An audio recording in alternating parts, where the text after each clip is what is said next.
Ever wonder how different countries stack up against each other over time in terms of, say, economic growth or population change?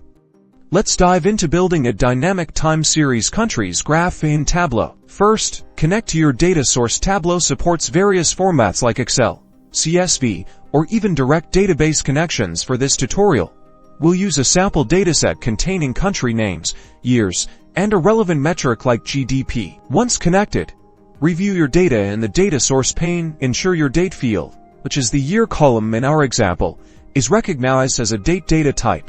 Now, let's create our base map. Drag the country field to the detail shelf. Tableau automatically recognizes geographic roles, plotting points for each country. Then, drag your chosen measure, GDP, in this case, to the color shelf to visually represent the data for a single year.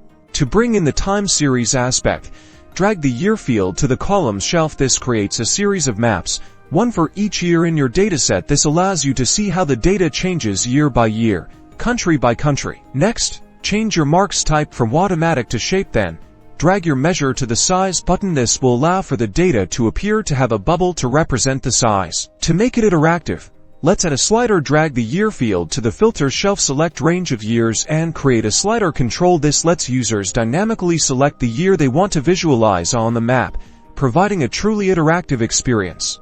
Enhance your analysis by creating a dashboard. Combine the time series map with other charts, like a line chart showing the average GDP over time. Add filters for specific countries to compare their individual trends. And there you have it, a dynamic time series countries graph in Tableau, allowing you to explore temporal patterns and compare data across nations. Now you can impress your colleagues with this interactive data visualization tool.